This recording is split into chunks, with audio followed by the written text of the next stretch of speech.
अपने शहर की लेटेस्ट खबरों के लिए चैनल को सब्सक्राइब करें और बेल आइकन को दबाएं।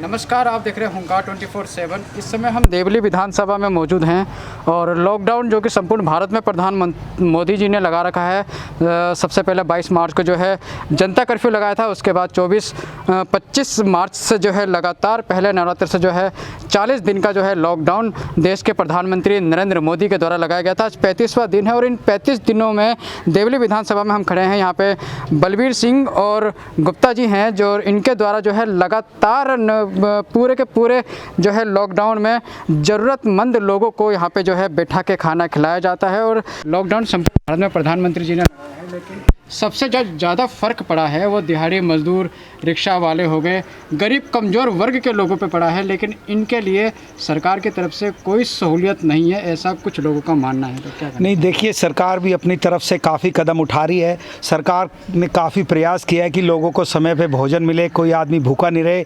लेकिन उसके अलावा भी लोगों की ये सामाजिक जिम्मेदारी बनती है कि किसी जगह पे जहाँ पे सरकार से कोई काम नहीं हो पा रहे, तो हम लोगों की ये जिम्मेदारी है कि हम लोग, हमारे पड़ोस में रहने वाला कोई भी व्यक्ति भूखा ना रहे और हम लोग उनके लिए खाने का प्रबंध करें। यहाँ पे जो आप लोग पूरे लॉकडाउन में आपने आज 35 दिन हो गए तकरीबन, और लगातार रोज़ाना आप लोग यहाँ पे खाना खिलाते हैं ज़रूरतमंद लोगों को, तो क्या कहना चाहेंगे? देखिए, जैसे ही जनता कर्फ्यू लगा था 22 तारीख को और 24 तारीख से लॉकडाउन हो गया था, हमने यहाँ पे 25 तारीख से ही अनिल गुप्ता जी के सहयोग से इस जगह पे 24 तारीख से ही हमने खाने का प्रबंध किया। और हमारे जितने, क्योंकि देखिए संगम विहार का इलाका है और यहाँ पे बहुत सारे दिहाड़ी मजदूर लोग यहाँ पे रहते हैं, यहाँ पे कोई अमीर लोग तो रहते नहीं हैं। तो हम लोगों ने मिलके ये प्रयास किया कि हमारे अड़ोस पड़ोस में कोई भी रहने वाला भूखा ना रहे। और हमने उसी दिन से, देखिए, हमारे यहाँ पे सुबह 9 बजे से खाना चालू होता है। कोई भी आदमी सुबह आके खाना खा सकता है, पूरे दिन चलता है। 12 बजे दोबारा से लंच बनता है, फिर 3 बजे तक चलता है। उसके बाद शाम को फिर भोजन 5 बजे से शुरू हो जाता है। तो आप जब भी यहाँ पे आएंगे सुबह के 9 बजे से और रात के 1 बजे तक भी आपको खाना मिलेगा। और सबसे बड़ी बात ये क्या है कि यहाँ पे हमारे जो भाई लोग हैं, जो दिहाड़ी मजदूर के हमारे भाई लोग हैं, वो खुद मिलके खाना बनाते हैं। गुप्ता जी की और हम लोगों की तो खाली ये जिम्मेदारी है कि हम लोग इनके लिए खाने का जो कच्चा राशन है वो ला के करें। और ये लोग खुद यहाँ पे खाना बनाते हैं, खुद बना के ये लोग यहाँ पे लोगों को खाना खिलाते हैं। यहाँ पे बहुत सारे परिवारों के लोग इकट्ठा आते हैं। यहाँ पे ऐसा नहीं है कि किसी को खाना दे दिया जाता है। यहाँ पे एक ही शर्त है कि आप लोग अपना बर्तन लेके आओ, चाहे पूरे परिवार के साथ आओ। आपको यहाँ बैठ के हमने बिछाया हुआ है, क्योंकि ये भंडारा ऐसा नहीं है कि एक बार में खाना बांटा जाता है। आप किसी भी समय आ सकते हैं, जब जिसको भूख लगती है वो आदमी यहाँ पे आए, आराम से बैठे और खाना खा के जाए। उसका एक कारण ये है कि यहाँ पे भीड़ नहीं हो पाती। जब जिसका लगता है कि टाइम मेरे को खाना खाना चाहिए, वो आ जाए, आराम से खाए, क्योंकि सोशल डिस्टेंसिंग का पूरा ख्याल रखा जाता है।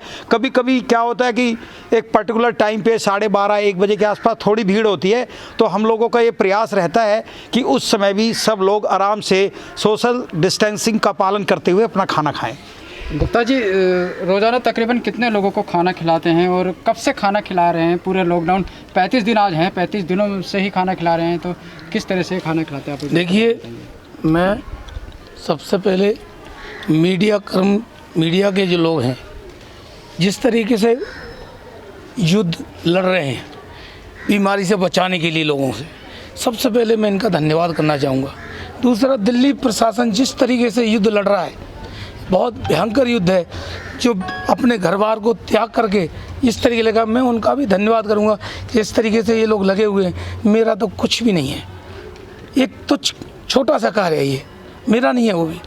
तीसरा, डॉक्टर जो हमारे डॉक्टर जिस तरीके से बॉर्डर पर लोग लगे हुए, उस तरीके से फौजी की तरह लगे हुए हैं, इनका भी मैं धन्यवाद करना चाहूँगा कि जिस तरीके से ये लोग लगे हुए हैं मेरे देश की सेवा में, मेरी जनता के विषय में, मेरे सभी समाज के लोगों को सही दिशा देने के लिए, बीमारी से बचाने के लिए। ये लॉकडाउन जिस दिन हुआ उससे पहले हमारा एक 8 तारीख को हमारी बालाजी की जोत जल रही है जी। तो ये बालाजी की जोत हमारी 21 दिन की थी जी। तो 21 दिन की बालाजी की जोत लेके आए थे बच्चे हमारे। तो हर साल हम हनुमान जयंती शोभा यात्रा निकालते हैं, आपको शायद पता है, पिछली बार आपने कवरेज की थी। तो हर साल हनुमान जयंती शोभा यात्रा निकालते हैं, इस बार 7वीं थी जी। तो इस बार लॉकडाउन की वजह से शोभा यात्रा आगे बढ़ा दी गई। शोभा यात्रा को रोक मतलब उसकी विषय पर अभी भी जोत हमारी जल रही है बालाजी की। जिससे लॉकडाउन खुलेगा उसके बाद ये जो जागरण होना है बालाजी की जो जल रही है लगातार, ये नहीं बंद। भोजन की व्यवस्था ऐसे है जी कि जिस दिन से हमारा लॉकडाउन हुआ उससे अगले दिन से भोजन शुरू कर दिया। हमारे साथ सभी मजदूर वर्ग इतना सहयोग दे रहे हैं कि अपने आप ही बेचारे भोजन बनाते हैं, अपने आप ही सब करते हैं। मेरा काम सिर्फ सब्जी बना करके देने का है, बाकी पूड़ी सब्जी रोटी वगैरह ये खुद बनाते हैं, खुद खिलाते हैं। तड़का मारने का, सब्जी बनाने का मेरा काम रहता है जी। और मेरा कुछ नहीं है, जो कुछ है बालाजी का है, वे पूर्ति कर रहे हैं, मेरा कुछ नहीं है। मैं तो एक सेवक हूँ आपका, समाज का, देश का और परमपिता परमात्मा। तो यहाँ पे जो है लोग ये इन लोगों के द्वारा जो है रोज़ाना सुबह दोपहर शाम को तकरीबन 600 से 700 लोगों को रोज़ाना ज़रूरतमंद लोगों को जो है यहाँ पे बैठा के खाना खिलाया जाता है ताकि इस मुश्किल घड़ी में उनको थोड़ा राहत पहुँच सके। हमारे साथ अरविंद कुमार जी मौजूद हैं जो कि देवली विधानसभा से भारतीय जनता पार्टी से चुनाव भी लड़ चुके हैं। इनसे भी हम बातचीत करने का प्रयास करेंगे। अरविंद कुमार जी, बहुत से लोग जो हैं प्रधानमंत्री नरेंद्र मोदी के द्वारा लगाए गए लॉकडाउन पर सवाल उठा रहे हैं, उंगलियां उठा रहे हैं, तो क्या कहना चाहेंगे उन लोगों के लिए? ये तो पूरे विश्व जानता है इस बात को, तो आपके हुंकार मीडिया के माध्यम से बताना चाहूँगा सबको मैं कि पूरा विश्व जानता है मोदी जी ने जो निर्णय लिया ये कितना कठोर और कितना अच्छा निर्णय लिया। इसी कारण से भारत में कहते हैं संक्रमितों की संख्या बहुत कम है। तो मैं आपके माध्यम से ये बताना चाहूँगा कि प्रधानमंत्री जी हमारे इतने कर्मठ और इतने डायनेमिक प्रधानमंत्री हैं जो पूरा विश्व इनका लोहा मानता है। और प्रधानमंत्री जी के निर्णय पर कोई सवाल या जवाब कोई भी निशान नहीं होना चाहिए। तो मेरा आप लोगों से यही अनुरोध है कि आप मीडिया वालों का, हुंकार मीडिया वालों का बहुत बहुत धन्यवाद कहूँगा कि आपने बहुत, सब ने मिलके, सारे मीडिया ने मिलके बहुत बड़ा काम किया है इस कहते हैं इस निर्णय को लेके। तो मैं प्रधानमंत्री जी का बहुत बहुत धन्यवाद कहूँगा। जो प्रतिनिधि जीते हुए हैं, चाहे संगम विहार का कह लीजिए, देवली कह लीजिए या अन्य विधानसभाओं कह लीजिए, अभी अगर ज़मीनी स्तर पर देखा जाए तो क्षेत्र के लोगों को, जनता को उनकी ज़रूरत है। तो ऐसे मौके पे वो नदारत नज़र आ रहे हैं, कहीं नज़र नहीं आ रहे हैं, नज़र आ रहे हैं तो कुछ समाज सेवी या बीजेपी नेता ही लोग नज़र आ रहे हैं। तो क्या कहना चाहिए? तो वो विधायक जो हमारे प्रकाश जारवाल जी देवली विधानसभा से विधायक हैं हुए, तो वो तो नज़र आएंगे ही नहीं क्योंकि उन्होंने काम ही ऐसा कर दिया। आपके माध्यम से बताना चाहूँगा कि अभी एक हमारे डॉक्टर राजेंद्र जी हैं जो दुर्गा विहार में रहते हैं, उन्होंने फांसी लगा ली और फांसी के लिए पूरा जिम्मेदार हमारे प्रकाश जारवाल जी विधायक जी हैं। तो कहते हैं वे तो नज़र आएंगे, तो फरार भी हैं, वे अरेस्ट करना है पुलिस वालों को। लेकिन लॉकडाउन ख़त्म होने के बाद मैं आपको बताना चाहूँगा कि लॉकडाउन ख़त्म होने के बाद प्रकाश जारवाल जी अरेस्ट होंगे और वो बंद होंगे और उनको सज़ा भी होगी अब की बार, क्योंकि ये पाप का घड़ा है, अब कहते पूरा भर चुका है, अभी फूटने वाला है ये। तो मैं कहते यहाँ के विधायक तो कुछ भी काम नहीं करे। जो ये हमारे कहते अनिल गुप्ता जी हैं, हमारे बलबीर सिंह जी हैं और जितने भी हमारे भारतीय जनता पार्टी के सामाजिक कार्यकर्ता हमारे धर्मेंद्र डेड़ा जी खड़े हैं इधर, तो सब मिलकर के कहते हैं ये लोगों के लिए सेवा कर रहे हैं, जो ज़रूरतमंद हैं उनको भोजन खिला रहे हैं। और गुप्ता जी की सराहना करूँगा मैं, गुप्ता जी बड़े सिस्टम से, तरीके से, और सब लोगों को यहाँ पता होता है किस टाइम भोजन मिलता है, उस टाइम कहते हैं लोग आ जाते हैं और अपना कहते प्यार से भोजन करते हैं। तो बहुत बहुत धन्यवाद करूँगा आपका भी और गुप्ता जी का, जितने भी सामाजिक संस्थाएँ हैं। तो एक बार फिर बलबीर जी से बात करने का प्रयास करेंगे, बलबीर जी के पास चलेंगे। बलबीर जी, जैसे कि लॉकडाउन को 3 मई तक का समय दिया है प्रधानमंत्री मोदी जी ने, अगर ये लॉकडाउन की समय सीमा प्रधानमंत्री जी एक बार फिर देश को संबोधित करके आगे बढ़ाते हैं, जैसे कि संक्रमित लोगों की संख्या बढ़ती जा रही है, तो बहुत से राज्यों ने राय भी दी है कि लॉकडाउन को बढ़ाया जाए। तो अगर बढ़ता है तो आने वाले समय में जो आप यहाँ पे लोग गरीब जनता को जो आप लोग खाना यहाँ पे करा रहे हैं, तो इसको भी आगे बढ़ाएंगे, आगे जारी रखेंगे? देखिए, एक ही कहना है, पीछे तो अगर देश में इसको जहाँ तक अगर 1/3 केस बढ़े हैं तो जमातियों की वजह से केस बढ़े।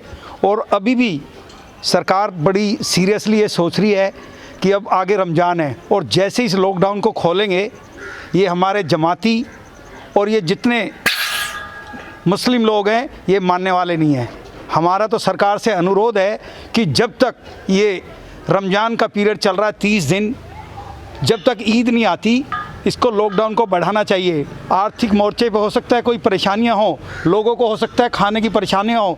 जैसे मोदी जी ने कहा था जान है तो जहान है, तो वो सबसे इम्पोर्टेंट है। अगर लोगों की जान बची रहती है तो उससे अच्छा कुछ नहीं हो सकता है आर्थिक परेशानियां हो, लोगों को परेशानियां हो रही हैं, लेकिन हमारा समाज जिस प्रकार से एकजुट होकर उन समस्याओं को अपने लेवल पे निपटा रहा है, लोग कैसे आत्मनिर्भर हो रहे हैं, ये सभी देख रहे हैं।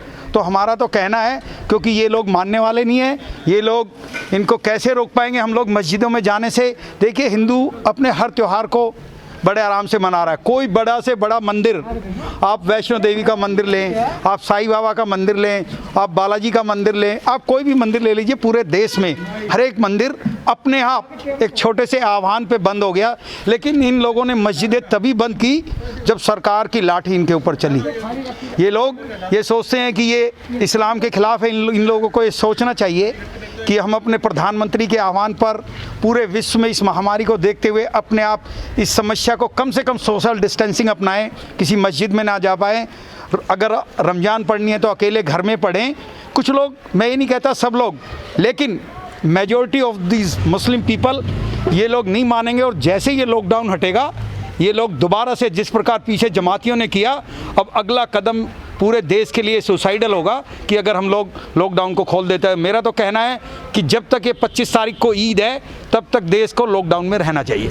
MP साहब, जिनको ये दक्षिण दिल्ली के लोगों ने जो है चुन के संसद में भेजा है, और देवली में पिछले 35 दिनों में क्या उनका योगदान रहा है देवली? देखिए, पूरी देवली विधानसभा की जहाँ तक बात करूँ, उन्होंने जिस दिन यहाँ कर्फ्यू लगा था उसी दिन अपने फेसबुक पे, अपने हर एक सोशल जितनी भी साइट्स थी उन पर डाल दिया गया कि किसी भी विधानसभा में कोई भी समस्याएं आती हैं, उन्होंने हर एक विधानसभा और हर एक ward wise, south Delhi constituency में 39 वार्ड हैं, हर एक वार्ड में उन्होंने 3-3 लोगों को नॉमिनेट किया हुआ है। उसके ऊपर एक विधानसभा में 3 लोग बनाए हुए हैं। अगर किसी भी आदमी को खाने की समस्या आती है, किसी भी प्रकार के सैनिटाइज़र की समस्या आती है, कहीं पे किसी गलियों में सैनिटाइज़ कराना है, तो उन्होंने एक अपने ऑफिस में पूरा कंट्रोल रूम बनाया हुआ है और कोई भी आदमी उनको फ़ोन कर सकता है।